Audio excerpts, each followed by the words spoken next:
Hi there and welcome again to another video about the phenomenon which is Candybox.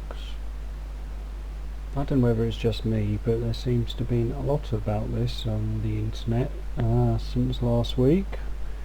For anybody who's not been reading games blogs, this is a free little browser game that arrived a week ago.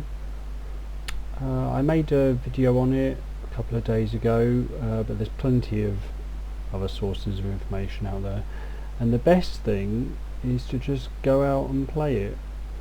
There's a link in the description below. Now, the view at the moment, whoop, there we go, it started off, all you see on the web page is a save button and a message saying you have a certain number of candies, and all you can do at first is eat the candies and throw the candies on the ground. Excuse my phone, crikey, lots of messages. And in this video I'm going to go into some more detail. The last one was just an introduction. This is more of a, well, massive spoiler alert, I think. So if you've not played it and you want the surprise for yourself, I suggest you shut this video down now. Okay, so there's a couple of little surprises with this. It doesn't look like much else you can do on this screen apart from click on the buttons, but actually if you click on his lollipop, hey, don't touch the products, he says. Seriously, don't touch this lollipop. Don't touch it, other customers may lick it after that. That's gross.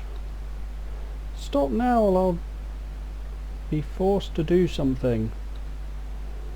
Okay, I'll lower the price, and if I keep clicking, whoops, I keep clicking, the price of the candies keeps going down and down until it gets to 50.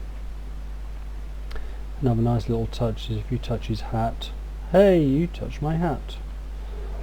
Stop that, you're tickling me. Aha, I'm so ticklish. Listen, I give you 100 candies, but please stop that. And he gives us some candies. So that's another thing that's not quite so obvious about this page. Now, the other thing is throwing the candies to the ground. Well, I've thrown lots to the ground and it doesn't appear to have any other consequence other than you throw 10 to the ground, and you can see it tells us here that we threw 10 candies to the ground. If we keep doing it, we have some dots with a question mark and a face appears. As we throw more and more candies to the ground, the face gets sadder and sadder and sadder until, boo, you threw candies to the ground. So that's a nice little touch there, but that doesn't progress any further. Well, at least I've thrown lots to the ground and that doesn't appear to have any effect. Okay, so that's what you see at the beginning. I said before, you can keep upgrading your sword, and this game eventually turns into a little RPG, which is pretty good fun. The biggest piece of advice I'd have about playing this game is have patience, because you can leave the browser open and you'll just keep racking up candies and lollipops as you go on. So I have this on at work and I just tend to leave it on overnight, and so by next morning I have like hundreds of thousands, millions of candies, and makes things a lot easier.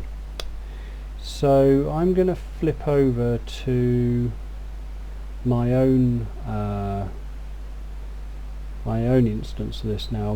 By the way, if you click on the save button it gives you like a little 5-letter code that you can use to keep saving where you've got to. So if you do close the browser, you can go back to it and have all your candy there. So here's mine. As you can see, at the moment I've got well, just over 150,000 candies and over 2 million lollipops. The other thing you'll see is I have a fully fledged lollipop farm at maximum production, and the ability to buy lots of other things from the candy merchant. So I've written a few things down here. I've talked about how to interact with the candy merchant. That's a bit of fun.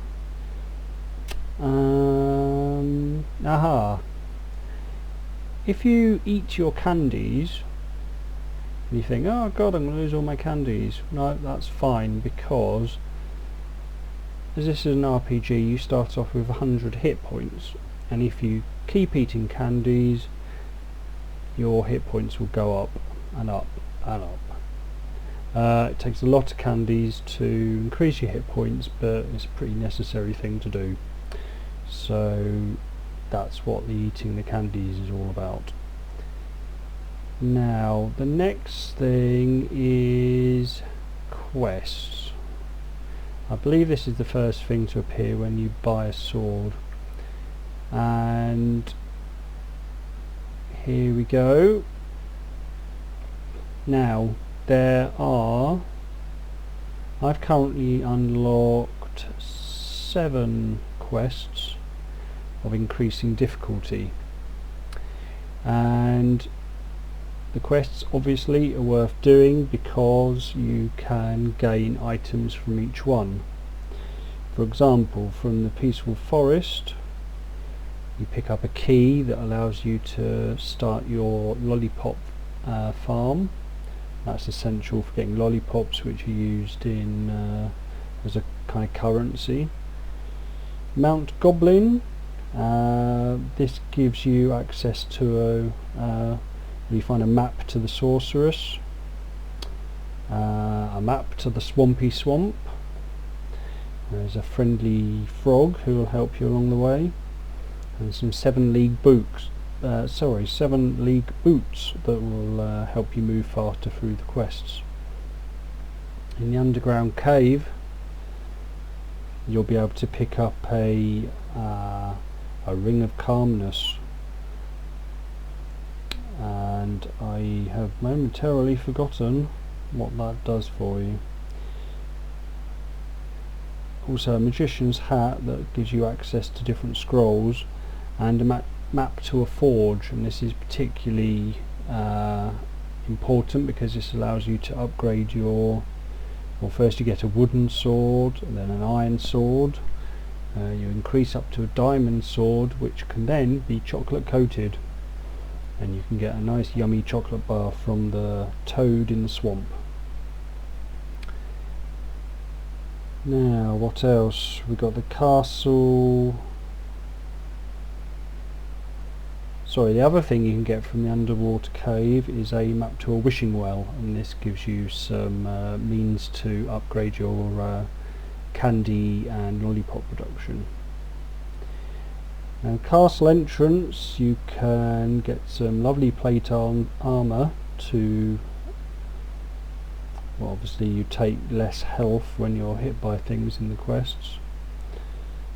At the castle stairs you can defeat a nasty necromancer, and you can pick up a cauldron, which is important in brewing up your own potions. Also a candy converter, which allows you to convert candies into lollies. The castle's keep, there's a nasty dragon, and from him you can, or at least on the way to him, you can pick up an amulet that gives you a multiplier of 3 to your candy production, and a magical horn that allows you to regain health. Now Hell, I've not actually started yet. That's a quest that is just opened up to me after defeating the dragon. Okay, so can have a quick look at these quests. Now, special mention for some of these potions and scrolls. You can buy a health potion from the candy merchant. The only way I'm aware that you can get berserk potions is by answering the frog's questions.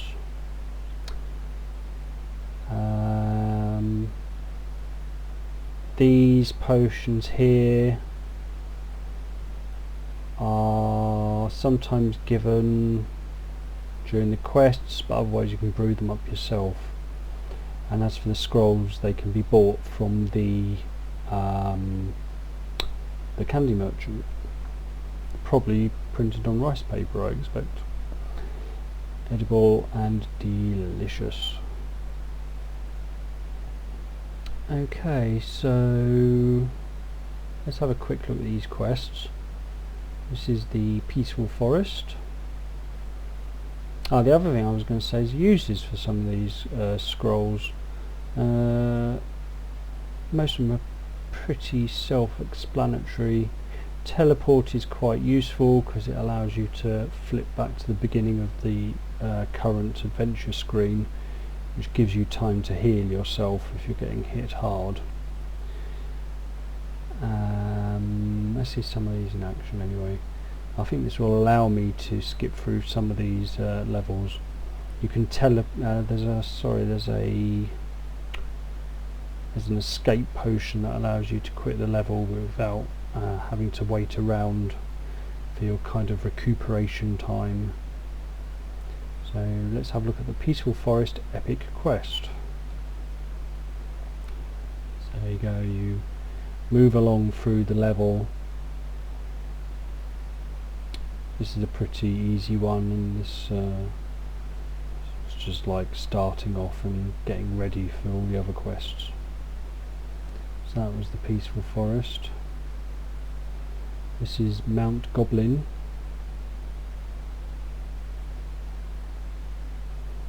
You can see here you've got a summary of what you're currently fighting and what you're picking up in terms of treasure. If you die, it's fine, you don't have to completely give up the game.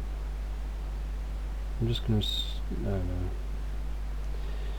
yeah, you don't have to give up the game, you just you come back to this screen, but you lose anything that you found in that level. So don't worry about dying. It might be a waste of potions and scrolls you used, but apart from that it's fine. Now, that was Mount Goblin. This is the underwater cave. So you can see him going through the cavern. Almost looks like he's swimming at this point, but I think this is how your character always looks, really. Fighting away through nasty octopuses, or octopi I should say, and then big whale at the end. You can see at the moment I've got 736 hit points. Okay, the castle entrance.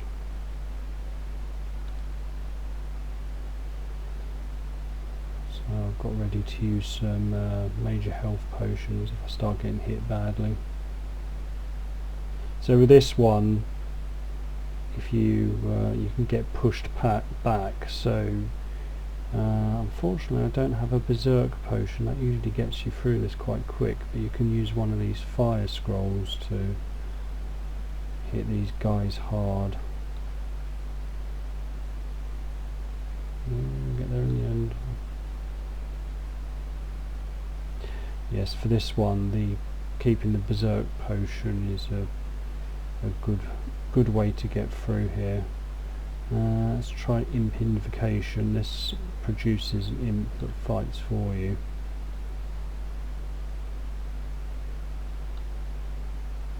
Hopefully get us through this bit. It's taking forever. That's what the berserk scroll's for then, by the looks of it. Let's try something else. try earthquake, if we can knock these people dead a bit. Come on. Got viewers. Oh, crikey. Whoa, excuse me.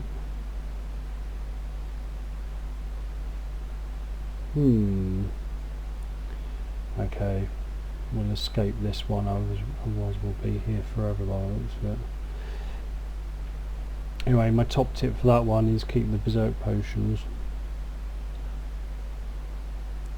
Okay, escaping, the escape potion basically, like I said, allows you to quit out without having, if you die you get like a 120-second time lag. Castle stairs, pretty simple, you just have to get to the top of these stairs. This is where the teleport allows you to zip back, gives you a bit of a rest. Oh, I'm not going to do this. Oh, maybe, no. It's pretty hard, you need to get through these potions pretty fast. Easy invulnerability. Scroll here. Yay, got to the top. Here we go. Oh, now we've got to wait now because we've got tired out. While that's happening, I'll talk about the cauldron. So this is where you can brew up potions. It basically tells you the recipes for all the potions in this book, but basically you just put your ingredients in here. So for example, one of the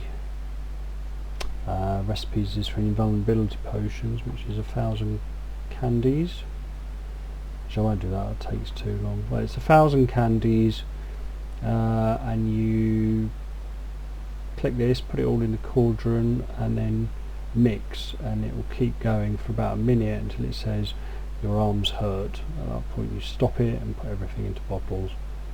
The other handy one is major healing. So this one you can put 100 lollipops into the cauldron, start mixing, followed by 100 candies into the cauldron, and we wait for 20 seconds, and then on exactly 20 seconds we hit stop. And there, and then put everything into bottles, and it says you have made a major health potion. Now you can crank this up by putting in multiples of these amounts. So if I put in 1,000 lollipops and then 1,000 candies, I'd get 10 potions. Okay, that's that. So I'll quickly show you the castle keep. Okay, off we go. So you have to make your way through these rooms. Got knights coming at me. This major health potion heals 100 health at a time. You'll notice there's a potion cooldown and scroll cooldown, so you can't use another one while that cooldown is happening. This guy's pretty hard. See, there's a 10-second wait until we can use another potion again. Okay, here we go. Some of the things I have allow you to regain energy while you move along, and the Sword of Life, which I have, also allows you to gain energy. Now this guy, the best strategy I can find, because he has 1,000 hit points, is to keep hitting on the teleport scroll, which takes you back to the beginning and allows you to apply your major healing potion. If you just go up to him and try and clobber him, it's not going to happen. You see, he's got a lot of hit points, you haven't. Of course, the other way to do it is to generate many more hit points than he has by keep eating candies.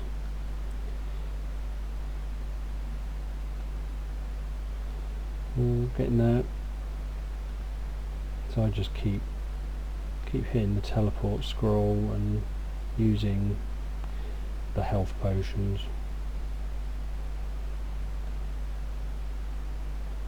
Okay, that should do it. Yay! So that's tough. That took me lots of time to do that one. So we've got to wait 2 minutes for that one. So lastly, the inventory. You've got all these different items you can pick up. You find these at the different levels. The Magician's Hat, I neglected to mention, comes from the underwater cave, and that allows you to buy some of the extra scrolls. The Pink Ring of Calmness. So this is, at the moment it takes me 2 minutes to regain my stamina to start another quest. I can't remember what it was before. Maybe it was 2 minutes or 150 seconds, not sure, but that's useful. You can find maps to other places that I mentioned at the beginning. The Swampy Swamp, the Sorceress's Hut. This allows you to buy better levels of swords. So you can see I've got a level 10 Sword of Life here. Give you candy, make the multiplier quicker, so you get candy faster. But it takes a lot of candy. So this is 300,000 lollipops. Sorry, this is, you have to pay in lollipops, which is why the lollipop farm is really good to have. What else we got? So there's the forge. That allows you to produce one of the different swords. There's a Sword of Life, Sword of Summoning, and Sword of Fire. But in my playthrough I've not encountered that, so I'm not sure how you make those. And then lastly, the Wishing Well, that gave me 77 potions and scrolls. So that's about it really. Have a quick look at the hell level. So with this, there's Iron K moves you up and down through these demons. So you have to do some fighting, but you can go up and down and try and heal yourself at the same time. So this is me trying to break through here. I'm going to teleport back out. So this is a similar strategy with the dragon. This is the first time I've done this actually. Whoa, hello. We've got some more nasties coming at us. Try and dodge those by using the Iron K keys. Seems to be working so far. Not quite sure what's going to happen here. I believe the person at the end is the devil. Ooh, crikey. I think I'm going to peg it here. Oh my god. I died. No, what else happened there? Oh, that's it. The devil. Weapon, religion. Like it. Okay, so that's it really. Last thing to say is the lollipop farm. You can keep planting lollies. This will give you a number of lollies per second. Believe the maximum is about 20,000, but the maximum rate of production is 100 lollies per second. So lastly, this is my witterings about what I found out about the game. However, there is a wiki that somebody's come up with that has all the information about items in the game, and this is at www.candyboxwiki, all one word, .com. I'll put the link in the description. Apologise about my croaky voice tonight, I don't know why that's happened, but I hope that gives you some insight into this brilliant little game. I hope you enjoy watching. Cheerio!